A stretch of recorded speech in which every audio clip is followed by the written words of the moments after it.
Hello everyone, welcome to YouTube channel MV learning point. મિત્રો, આજના વિડીયોમાં આપણે જોવાના છીએ આજના રિલેટેડ જે કોઈ પણ ઇમ્પોર્ટન્ટ કરંટ અફેર્સના ક્વેશ્ચન બનશે તો એના વિશે આપણે બધી ડિસ્કશન કરીશું. ઓકે, તો મિત્રો જે ચેનલ ઉપર નવા હોય ચેનલને આ રીતે સબસ્ક્રાઈબ કરી બાજુમાં આ રીતે બેલ આઇકન પ્રેસ કરી દેવું, જેથી કરીને તમને આવનારા દરેક વિડીયોની માહિતી નોટિફિકેશનના માધ્યમથી મળતી રહેશે. ઓકે, તો સ્ટાર્ટ કરીશું આપણે આજના રિલેટેડ ખૂબ જ મહત્ત્વના અને ઇમ્પોર્ટન્ટ ક્વેશ્ચન કરંટ અફેર્સના. ઓકે, તો મિત્રો આજે તારીખ છે 19 ઓક્ટોબર 2020. તો એના રિલેટેડ જે કોઈ પણ ઇમ્પોર્ટન્ટ ક્વેશ્ચન બનશે તો એના વિશે આપણે બધી ડિસ્કશન કરીશું, રાઈટ.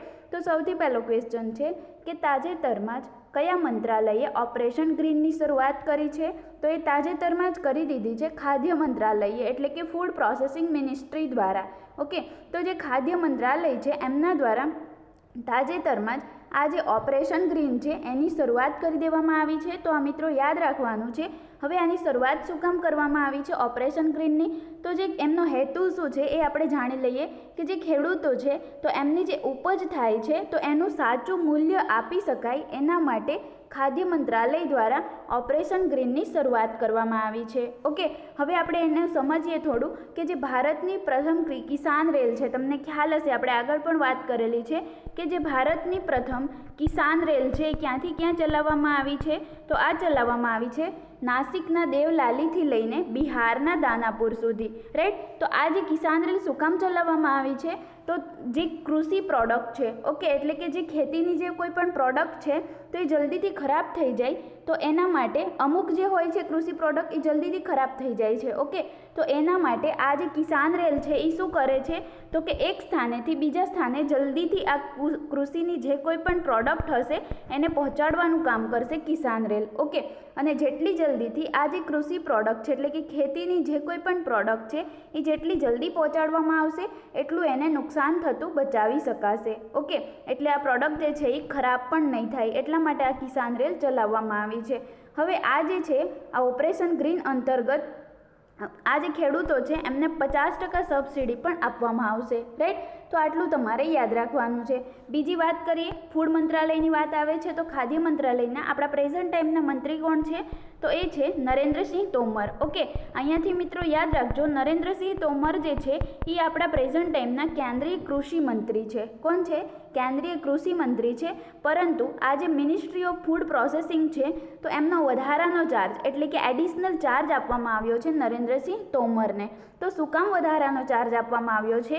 તો તમને ખ્યાલ જ હશે, આપણે આગળ પણ વાત કરી છે કે ડેઇલી કરંટ અફેર્સના વિડીયોની અંદર કે જે હરસિમરત કૌર બાદલ હતા. ઓકે, તો આ જે હરસિમરત કૌર બાદલ હતા એમણે જે સંસદમાં 3 કૃષિ બિલ જાહેર કરવામાં આવ્યા હતા એટલે કે પસાર કરવામાં આવ્યા હતા તો એનો જે વિરોધ કર્યો હતો તો આ વિરોધની અંદર આજે હરસિમરત કૌર બાદલ જે છે એમણે રાજીનામું આપી દીધું હતું. ઓકે, ત્યાંથી ખાદ્ય મંત્રાલયના મંત્રી તરીકેનું રાજીનામું આપી દીધું હતું. ઓકે, કેના વિરોધમાં? તો કે આજે 3 કૃષિ બિલ પસાર કરવામાં આવ્યા હતા સંસદમાં એના વિરોધમાં. ઓકે, તો જેના કારણે આનું પદ ખાલી પડ્યું હતું. તો આનો જે કારોબાર છે એટલે કે આનો જે મંત્રાલયનો વધારાનો ચાર્જ છે એ આપી દેવામાં આવ્યો છે આપણા પ્રેઝન્ટ ટાઈમના કેન્દ્રીય કૃષિ મંત્રી નરેન્દ્રસિંહ તોમરને. ઓકે, તો હાલમાં આનો ચાર્જ કોની પાસે છે? નરેન્દ્રસિંહ તોમર પાસે. ઓકે, તો આટલું તમારે યાદ રાખવાનું છે. નરેન્દ્રસિંહ તોમર આપણા પ્રેઝન્ટ ટાઈમના કેન્દ્રીય કૃષિ મંત્રી છે. એમણે થોડા સમય પહેલાં જ કિસાન રથ મોબાઈલ એપ્લિકેશન પણ લોન્ચ કરી છે અને સાથે સાથે PM કિસાન યોજના પણ શરૂઆત કરી છે, રાઈટ. તો આટલું તમારે યાદ રાખવાનું છે પહેલા ક્વેશ્ચનની અંદર, રાઈટ. હવે આપણે આગળ વધશું નેક્સ્ટ ક્વેશ્ચન.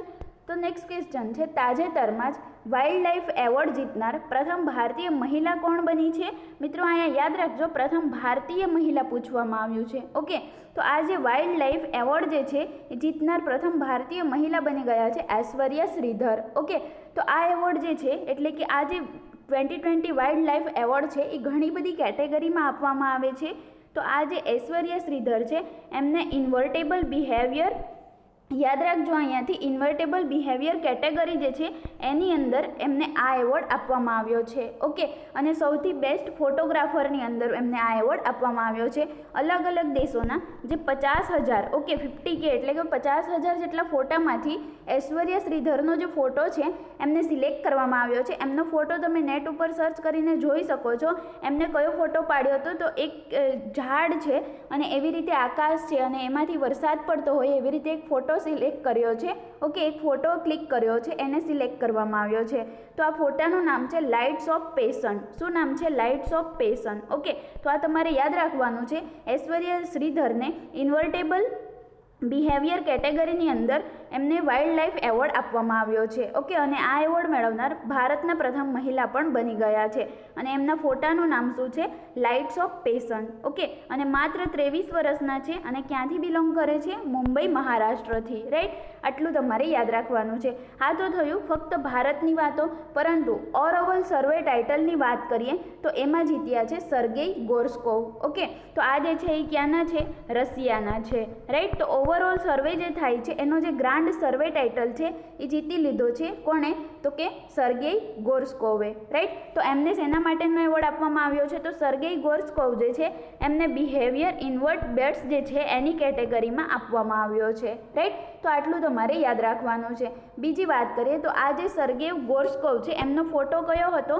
તો એમણે કયો ફોટો ક્લિક કર્યો હતો? તો એક વાઘ જે છે એ ઝાડ સાથે બાજ કરતો હોય એવી રીતે, એટલે કે ઝાડ સાથે હગ કરતો હોય એવી રીતે એનો ફોટો ક્લિક કર્યો છે અને આ જ ફોટાને સિલેક્ટ કરવામાં આવ્યો છે અને જે ગ્રાન્ડ ટાઇટલ છે એ કોણે જીતી લીધું છે? સર્ગેઈ ગોર્સ્કોવે. ઓકે, તો આનો પિક તમે જોઈ શકો છો નેટ ઉપર સર્ચ કરીને કે સર્ગેઈ ગોર્સ્કોવ જે છે એમને જે એવોર્ડ મળ્યો છે એમનો ફોટો કયો છે કે જેના થ્રુ એમને એવોર્ડ મળ્યો છે. રાઈટ, તો એવી રીતે તમે જોઈ શકો છો. હવે અહીંયા ભારતના પ્રથમ મહિલાની વાત થાય છે તો અધર ઓપ્શન પણ ડિસ્કસ કરી લઈએ. ઓકે, તો આજે શિવાંગી શાહ છે એમને થોડા સમય પહેલાં જ જે ઇન્ડિયન એરફોર્સનું સૌથી મોટું વિમાન છે કયું? રાફેલ. ક્યાંથી મંગાવવામાં આવ્યું હતું? ફ્રાન્સથી. ઓકે, તો આ જ રાફેલ વિમાનના પ્રથમ મહિલા પાયલોટ બની ગયા છે શિવાંગી શાહ. ઓકે, એમ વીરલક્ષ્મીની વાત કરીએ તો આપણે આગળ પણ વાત કરી હતી. એમ વીરલક્ષ્મી જે તમિલનાડુથી બિલોંગ કરે છે અને ભારતના પ્રથમ મહિલા બની ગયા છે. શેના માટેના? તો કે એમ્બ્યુલન્સ ડ્રાઈવર તરીકે ભારતના પ્રથમ મહિલા બની ગયા છે એમ વીરલક્ષ્મી. ઓકે, તો આટલું તમારે યાદ રાખવાનું છે. આપણો જવાબ શું છે આજનો? તો કે 2020 વાઇલ્ડ લાઈફ એવોર્ડ જીતનાર ભારતના પ્રથમ મહિલા કોણ છે? તો એ છે ઐશ્વર્યા શ્રીધર. કઈ કેટેગરીમાં અપાયો છે? ઇન્વર્ટેબલ બિહેવિયર કેટેગરીની અંદર. ઓકે, તો આટલું તમારે યાદ રાખવાનું છે. અને આ એવોર્ડ મેળવનાર સૌથી નાની ઉંમરની વ્યક્તિ પણ બની ગઈ છે. રાઈટ, તો અહીંયાથી તમારે આટલું યાદ રાખવાનું છે. હવે આપણે આગળ જોઈએ. નેક્સ્ટ ક્વેશ્ચન છે, તાજેતરમાં પૃથ્વી 2નું સફળ પરીક્ષણ ક્યાંથી કરવામાં આવ્યું છે? મિત્રો, થોડા સમય પહેલાં પણ DRDO દ્વારા એક પૃથ્વી 2નું સફળ પરીક્ષણ કરવામાં આવ્યું હતું અને તમને બધાને ખ્યાલ છે નરેન્દ્ર મોદીજીનું જે આહવાન હતું કે આત્મનિર્ભર ભારત બનાવો, એવી રીતે આ જે DRDO છે એમણે ખૂબ જ સારી રીતે પાલન કર્યું છે અને ઘણી બધી મિસાઇલનું છેલ્લા 35 દિવસથી લગભગ ઘણી બધી મિસાઇલનું 20 જેટલી મિસાઇલનું સફળ પરીક્ષણ કરી લીધું છે DRDO દ્વારા. ઓકે, તો આ પૃથ્વી 2નું બીજી વખત સફળ પરીક્ષણ કરવામાં આવ્યું છે. ઓકે, તો એ ક્યાંથી કરવામાં આવ્યું છે તો એ પણ આપણે જોઈ લઈએ. તો આ જે પૃથ્વી 2 છે એનું ઓરિસ્સાના, યાદ રાખજો, આ ઓરિસ્સા રાજ્યના ચાંદીપુર ખાતેથી, ક્યાંથી? ચાંદીપુર ખાતેથી પૃથ્વી 2નું સફળ પરીક્ષણ કરવામાં આવ્યું છે DRDO દ્વારા. DRDO એટલે શું? Defence research development organisation. Okay, અને આપણે વાત કરીએ એ રીતે બીજી વખત પૃથ્વી 2નું સફળ પરીક્ષણ કરવામાં આવ્યું છે. ઓકે, અને આ એક કેવી મિસાઇલ છે પૃથ્વી 2? તો કે સરફેસ ટુ સરફેસ, એટલે કે સપાટીથી સપાટી સુધીનું જે યુદ્ધ કરનારી મિસાઇલ છે, એટલે કે વોર કરનાર મિસાઇલ છે. રાઈટ, એની માર કરવાની ક્ષમતા કેટલી હશે? એની રેન્જ કેટલી હશે? તો એ છે 350 કિલોમીટર, એટલે કે 350 કિલોમીટર. ઓકે, તો આને લોન્ચ કોના દ્વારા કરવામાં આવ્યું છે? ITR દ્વારા. ITRનું ફૂલ ફોર્મ શું છે? તો એ છે ઇન્ટિગ્રેટેડ ટેસ્ટિંગ રેન્જ દ્વારા. ઓકે, એમના દ્વારા એને લોન્ચ કરવામાં આવ્યું છે. રાઈટ, DRDO દ્વારા થોડા સમય પહેલાં જ ઘણી બધી મિસાઇલ લોન્ચ કરવામાં આવી છે, સફળ પરીક્ષણ કરવામાં આવ્યું છે. તો એ મિસાઇલ કઈ કઈ છે આપણે નામ યાદ રાખી લઈએ. એક તો છે અભ્યાસ, ઓકે, જે પણ થોડા સમય પહેલાં જ થઈ છે. પછી છે રુદ્રમ, પછી છે શૌર્ય, અને તાજેતરની જ વાત કરીએ તો નિર્ભય મિસાઇલની સફળતાપૂર્વક પરીક્ષણ કરી લીધું છે DRDOએ. ઓકે, તો આટલી તમારે યાદ રાખવાની છે. આ તાજેતરમાં જ સફળ પરીક્ષણ કરવામાં આવ્યું છે DRDO દ્વારા. ઓકે, તો આટલું તમારે યાદ રાખવાનું છે. DRDO દ્વારા થઈ છે તો DRDO વિશે ડિસ્કશન કરી લઈએ. સ્થાપના ક્યારે થઈ હતી? 1958 એટલે કે 1958માં. હેડક્વાર્ટર ક્યાં આવેલું છે? નવી દિલ્હી ખાતે. ઓકે, એના અધ્યક્ષ કોણ છે? ડીઆરડીઓના પ્રેઝન્ટ ટાઈમના અધ્યક્ષ છે જી સતીશ રેડ્ડી. ઓકે, અને તાજેતરમાં જી સતીશ રેડ્ડીનો કાર્યકાળ પણ વધારી દેવામાં આવ્યો છે. અને ડીઆરડીઓની વધુ વાત કરીએ તો તમને ખ્યાલ જ છે, ડીઆરડીઓ વિશે આપણે પહેલાં પણ જોયું હતું કે ડીઆરડીઓ દ્વારા એક ભારતનો સ્વદેશી ડ્રોન ડેવલપ કરવામાં આવ્યું છે જેનું નામ છે ભારત ડ્રોન. ઓકે, અને આ ડ્રોનને ઇન્ડિયન આર્મીને સોંપી દેવામાં આવ્યું છે. કોને સોંપવામાં આવ્યું છે? ઇન્ડિયન આર્મીને. શું કામ સોંપી દેવામાં આવ્યું છે? કારણ કે જે LAC વાળો વિસ્તાર છે, તો આ વિસ્તાર ઉપર દેખરેખ રાખવા માટે એટલે કે નજર રાખવા માટે આ જે ભારત ડ્રોન છે કોના દ્વારા ડેવલપ થયું છે? ડીઆરડીઓ દ્વારા. તો એમને સોંપી દેવામાં આવ્યું છે ઇન્ડિયન આર્મીને. ઓકે, તો આટલું તમારે યાદ રાખવાનું છે. ઓકે, અને ડીઆરડીઓનો મોટો શું છે? તો એનો મોટો છે બલસ્ય મૂલમ વિજ્ઞાનમ. ઓકે, શું છે? બલસ્ય મૂલમ વિજ્ઞાનમ. તો આટલું પણ તમારે યાદ રાખવાનું છે, જે ખૂબ જ ઇમ્પોર્ટન્ટ છે ડીઆરડીઓ રિલેટેડ. આ એક રિસર્ચ ઓર્ગેનાઇઝેશન છે, રાઈટ? ઓકે, તો હવે આપણે આગળ વધશું. Next question. તો નેક્સ્ટ ક્વેશ્ચન છે, તાજેતરમાં જ IWF પોતાના વચગાળાના અધ્યક્ષ તરીકે કોની નિયુક્તિ કરી છે? તો તાજેતરમાં જ કરી દીધી છે માઇકલ ઈરાનીની. કોની?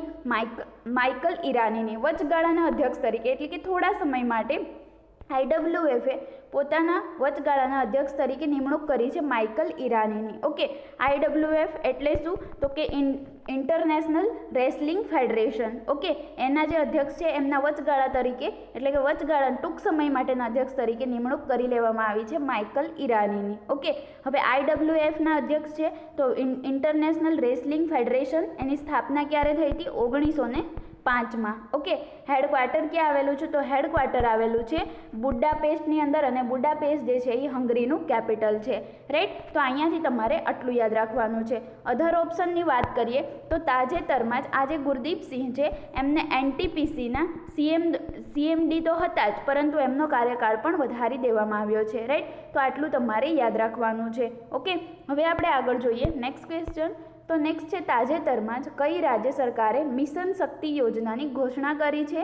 તો એ કરી દીધી છે ઉત્તર પ્રદેશ ગવર્મેન્ટ દ્વારા. ઓકે, તો આના દ્વારા શું થશે? મિશન શક્તિ યોજના અંતર્ગત જે મહિલાઓ પ્રત્યેના અપરાધો છે, ઓકે, તો અપરાધો વિશે જાગૃતતા ફેલાવવા માટે તેમજ આ અપરાધોને રોકવા માટે, ઓકે, મહિલા પ્રત્યે જે હિંસા થાય છે તો એ હિંસાને રોકવા માટે આ જે મિશન શક્તિ છે એની શરૂઆત કરી દેવામાં આવી છે. કોના દ્વારા? ઉત્તર પ્રદેશ રાજ્ય દ્વારા. ઓકે, તમને બધાને ખ્યાલ છે આપણા ભારતનું પ્રથમ એવું રાજ્ય કે જ્યાં સૌથી વધુ મહિલાઓ પર હિંસા થાય છે તો એ કયું છે? ઉત્તર પ્રદેશ નંબર 1 છે, રાઈટ? તો આટલું તમારે યાદ રાખવાનું છે.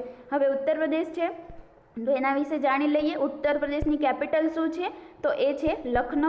લખનઉ આવે એટલે તમને ખાસ યાદ આવવું જોઈએ, લખનઉ કઈ નદીના કિનારે વસેલું છે? ગોમતી નદીના કિનારે. ઓકે, ઉત્તર પ્રદેશના મુખ્યમંત્રી કોણ છે? તો એ છે યોગી આદિત્યનાથ. રાજ્યપાલ કોણ છે? આનંદીબેન પટેલ. અને આ જ આનંદીબેન પટેલ મધ્યપ્રદેશ રાજ્યનો વધારાનો રાજ્યપાલ તરીકેનો ચાર્જ પણ સંભાળી રહ્યા છે, રાઈટ? તો આટલું તમારે યાદ રાખવાનું છે. વધુ ઇમ્પોર્ટન્ટ કરંટની વાતો કરીએ તો ઉત્તર પ્રદેશના દરેક પોલીસ સ્ટેશનમાં મહિલા હેલ્પ ડેસ્ક પણ સ્થાપિત કરવામાં આવ્યું છે. ઓકે, વાત કરીએ તો બાળ શ્રમિક યોજના, બાળ શ્રમિક વિદ્યા યોજના એ પણ ક્યાં શરૂ કરી છે? ઉત્તર પ્રદેશમાં. જ્યારે આયુષ કવચ અને પ્રવાસી રાહત મિત્ર એપ જે છે એ પણ ઉત્તર પ્રદેશ ગવર્મેન્ટ દ્વારા લોન્ચ કરવામાં આવી છે. અને ઉત્તર પ્રદેશનું એક રેલવે સ્ટેશનનું નામ યાદ રાખવાનું છે જેનું નામ છે મંડુ આડી. ઓકે, તો એનું નામ તાજેતરમાં જ બદલીને બનારસ રેલવે સ્ટેશન રાખવામાં આવ્યું છે. ઓકે, તો આ પણ તમારે યાદ રાખવાનું છે. આ ક્વેશ્ચનની અંદર તમારે આટલું યાદ રાખવાનું છે, રાઈટ? હવે આપણે આગળ વધશું નેક્સ્ટ ક્વેશ્ચન. તો નેક્સ્ટ ક્વેશ્ચન છે, તાજેતરમાં જ વર્લ્ડ બેંકની જે 102મી બેઠક આયોજિત કરવામાં આવી હતી તો એમાં ભારત તરફથી પ્રતિનિધિત્વ કોણે કર્યું હતું? એટલે કે આ જે વર્લ્ડ બેંકની 102મી બેઠક હતી તો એમાં ભારતને કોણે રિપ્રેઝન્ટ કર્યું છે? તો એ રિપ્રેઝન્ટ કર્યું છે આપણા ફાઇનાન્શિયલ મિનિસ્ટર એટલે કે નાણામંત્રી નિર્મલા સીતારામને. ઓકે, તો અહીંયાથી તમારે આટલું યાદ રાખવાનું છે. નિર્મલા સીતારામન કોણ છે? ફાઇનાન્શિયલ મિનિસ્ટર એટલે કે નાણામંત્રી. ઓકે, વર્લ્ડ બેંકની બેઠક છે તો વર્લ્ડ બેંક વિશે જાણી લઈએ. વર્લ્ડ બેંકની સ્થાપના ક્યારે થઈ હતી? 1944માં. ઓકે, હેડક્વાર્ટર ક્યાં આવેલું છે? તો હેડક્વાર્ટર આવેલું છે વોશિંગ્ટન DC, USની અંદર. ઓકે, આટલું તમારે યાદ રાખવાનું છે. બીજી વાત કરીએ તો વર્લ્ડ બેંકના પ્રેઝન્ટ ટાઈમના પ્રેસિડેન્ટ કોણ છે, તો એ છે ડેવિડ માલપાસ. ઓકે, તો અહીંયાથી તમારે આ પણ યાદ રાખવાનું છે. બીજી વાત કરીએ તો પ્રેઝન્ટ ટાઈમના વર્લ્ડ બેંકના એમડી અને સીએફઓ કોણ છે. સીએફઓ એટલે કે ચીફ ફાઇનાન્શિયલ ઓફિસર, એમડી એટલે મેનેજિંગ ડિરેક્ટર. તો આપણા ભારતીય વ્યક્તિ છે જેનું નામ છે અંશુલા કાંત. ઓકે, જે વર્લ્ડ બેંકના એમડી અને સીઈઓ છે. રાઈટ, તો વર્લ્ડ બેંક રિલેટેડ આટલું તમારે યાદ રાખવાનું છે. ઓકે, હવે આપણે આગળ વધશું નેક્સ્ટ ક્વેશ્ચન. તો નેક્સ્ટ છે તાજેતરમાં જ કયા દેશને FATFના ગ્રે લિસ્ટમાં જાળવી રાખવામાં આવ્યા છે, એટલે કે એ જ સ્થાન પર રાખવામાં આવ્યા છે, તો એ રાખવામાં આવ્યું છે પાકિસ્તાન દેશને. તો મિત્રો અહીંયા સમજવા જેવી ખૂબ જ જાણીતી વસ્તુ છે, તમારે યાદ રાખવાની છે, ખૂબ જ સમજવાનું છે આની અંદર કે આજે પાકિસ્તાન દેશ છે એમને FATFના ગ્રે લિસ્ટમાં એમના સ્થાન ઉપર જાળવી રાખ્યા છે. ઓકે, હવે પહેલાં જાણી લઈએ FATFનું ફૂલ ફોર્મ શું છે. ઓકે, FATF એટલે કે financial action task force. Okay, financial action task force. Okay, અને આ જે છે એક આંતરરાષ્ટ્રીય સંસ્થા છે. શું છે? આંતરરાષ્ટ્રીય સંસ્થા છે જે શું કરે છે તો કે મની લોન્ડરિંગ અને ટેરર ફંડિંગ જેવા નાણાકીય બાબતોની દેખરેખ રાખે છે. ઓકે, અને આ જે FATF છે એ બે પ્રકારની યાદી જાહેર કરે છે. એક તો કઈ યાદી જાહેર કરે છે? એક તો ગ્રે અને બીજી છે બ્લેક. ઓકે, એટલે કે ગ્રે લિસ્ટ અને બ્લેક લિસ્ટ એવી રીતે બે જાહેર કરે છે. હવે આપણે જાણી લઈએ કે ગ્રેની અંદર કેવા દેશોનો સમાવેશ થાય અને બ્લેક લિસ્ટની અંદર કેવા દેશોનો સમાવેશ થાય. તો ગ્રેની અંદર એવા દેશો હોય કે જેને ચેતવણી આપવામાં આવે. ઓકે, એટલે શું કે એક વખત કોઈ પણ ગલત કામ કરે અને એટલે કે ખરાબ કામ કરે અને જો એને ચેતવણી આપવામાં આવે કે હવે પછી આવું નહીં કરવાનું, તો અને જો એ ફરીથી કરે તો આપણે એને શું કરીએ? ચેતવણી આપીએ. ઓકે, તો એવા જે દેશ છે એને ગ્રે લિસ્ટમાં સમાવેશ કરવામાં આવે. પરંતુ ચેતવણી આપ્યા પછી પણ એ એનું પાલન ના કરે, એટલે કે ફરીથી એ હુમલો કરે. ઓકે, એટલે જે ચેતવણીનું પાલન ના કરે તો એવા દેશ જે છે એને બ્લેક લિસ્ટની અંદર સામેલ કરવામાં આવે છે. રાઈટ, તો ગ્રે અને બ્લેક લિસ્ટ વિશે તમને ખ્યાલ આવી ગયો હશે. ઓકે, તો અથવા તો જે કોઈને કોઈ પ્રશ્ન હોય તો તમે મને કોમેન્ટ કરીને જણાવી શકો છો, જેથી કરીને આપણે એના વિશે પણ ડિસ્કશન કરી લઈશું. રાઈટ, તો આટલું તમારે યાદ રાખવાનું છે. તો આ જે ગ્રે લિસ્ટ છે એમાં પાકિસ્તાન જે છે એ પહેલી વખત 2012માં ગ્રે લિસ્ટમાં સામેલ થયું હતું. ત્યારબાદ 2015 સુધી ગ્રે લિસ્ટમાં રહ્યું અને પછી ત્યાંથી નીકળી ગયું ગ્રે લિસ્ટમાંથી અને એ ફરીથી 2018થી ગ્રે લિસ્ટમાં આવી ગયું છે પાકિસ્તાન. ઓકે, અને હાલની સ્થિતિમાં પણ આ જે પાકિસ્તાન છે એ ગ્રે લિસ્ટમાં જ છે. ઓકે, એટલે કે આ એવો દેશ છે કે જેને ચેતવણી આપવામાં આવી છે, એટલા માટે એને ગ્રે લિસ્ટમાં સામેલ કરવામાં આવી છે. પરંતુ જો એ ચેતવણીનું પાલન નહીં કરે પાકિસ્તાન, તો પાકિસ્તાનને કઈ લિસ્ટમાં સામેલ કરવામાં આવશે? બ્લેક લિસ્ટમાં. ઓકે, અને આ જો બ્લેક લિસ્ટમાં સામેલ થઈ જશે તો આ પાકિસ્તાન જે છે એને ઘણો બધો પ્રોબ્લેમ થઈ શકે છે. ઓકે, એટલા માટે ગ્રે લિસ્ટમાં એમણે પોતાનું સ્થાન જાળવી રાખ્યું છે. રાઈટ, તો અહીંયાથી તમારે આટલી વસ્તુ યાદ રાખવાની છે. હવે આપણે વાત કરીશું નેક્સ્ટ ક્વેશ્ચનની. તો નેક્સ્ટ ક્વેશ્ચન છે તાજેતરમાં જ રેડ લાઇટ ઓન અને રોડ ઓફ અભિયાનની શરૂઆત કોણે કરી દીધી છે? તો એ કરી દીધી છે દિલ્હી ગવર્મેન્ટ દ્વારા. તો મિત્રો તમને બધાને ખ્યાલ છે દિલ્હી ગવર્મેન્ટ હાલમાં એટલે કે થોડા સમયની અંદર જ આ જે પ્રદૂષણ વિરોધી અભિયાન છે એ ખૂબ જ ચલાવી રહી છે, કારણ કે દિલ્હી જે છે એ પ્રદૂષણથી એટલે કે પોલ્યુશનથી ખૂબ જ પરેશાન છે.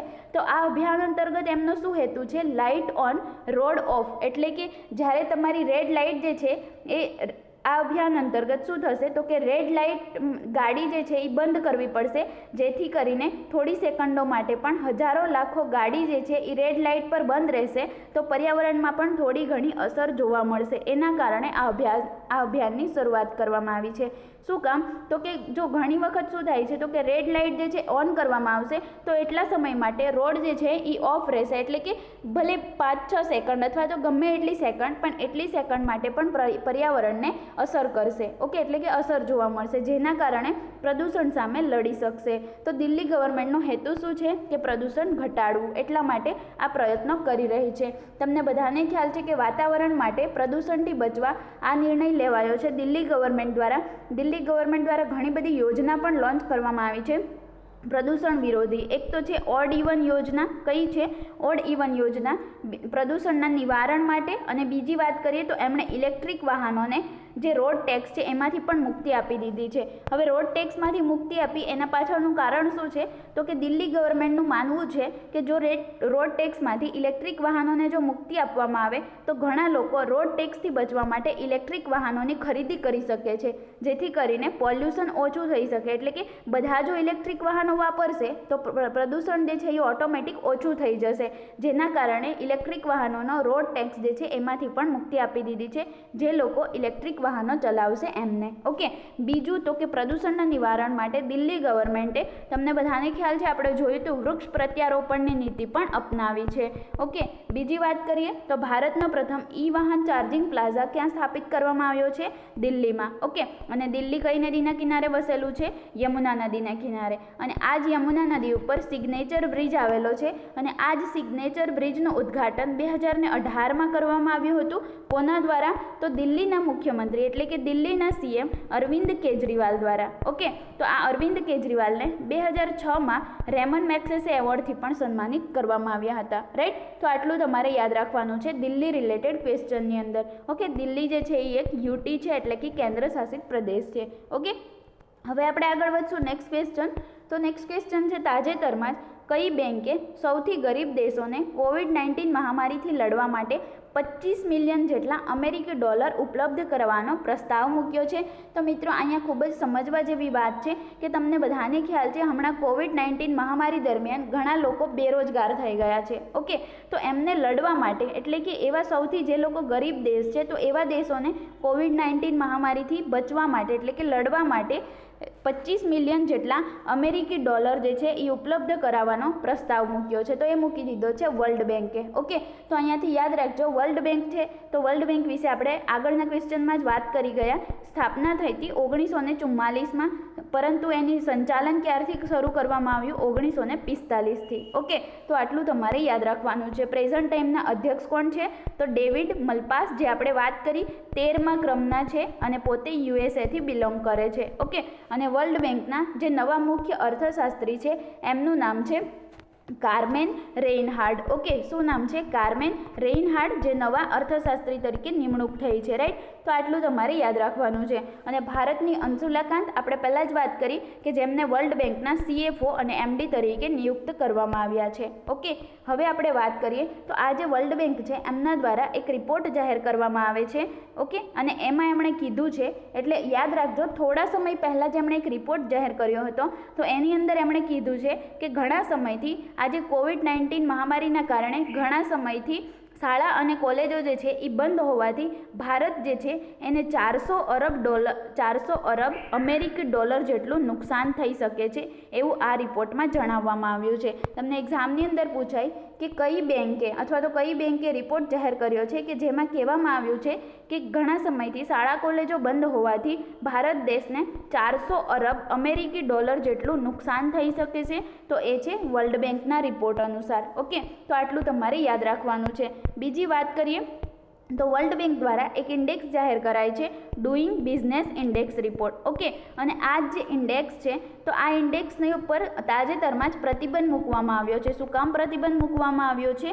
કારણ કે આ જે વર્લ્ડ બેંક છે એનું માનવું છે કે આ ડુઈંગ બિઝનેસ ઇન્ડેક્સ રિપોર્ટની અંદર કોઈક હેરાફેરી જોવા મળી છે જેના કારણે એ એની તપાસ કરવા માગે છે. તો આની પૂરેપૂરી તપાસ થઈ જશે પછી એને ફરીથી ચાલુ કરવામાં આવશે આ પ્રકાશનને. ઓકે, તો આ પણ યાદ રાખવાનું છે કે હમણાં થોડા સમય માટે જ ડુઈંગ બિઝનેસ ઇન્ડેક્સ રિપોર્ટ પ્રકાશન ઉપર વર્લ્ડ બેંકે પ્રતિબંધ મૂક્યો છે. રાઈટ, તો આટલું તમારે યાદ રાખવાનું છે. તો હવે આપણે આજનો નેક્સ્ટ અને લાસ્ટ ક્વેશ્ચન જોઈશું. તાજેતરમાં ભારત પોતાની કઈ 1 કિલો વર્ગની સબમરીન જે છે એને મ્યાનમારને આપશે? તો એ છે INS સિંધુવીર. ઓકે, તો આટલું તમારે યાદ રાખવાનું છે.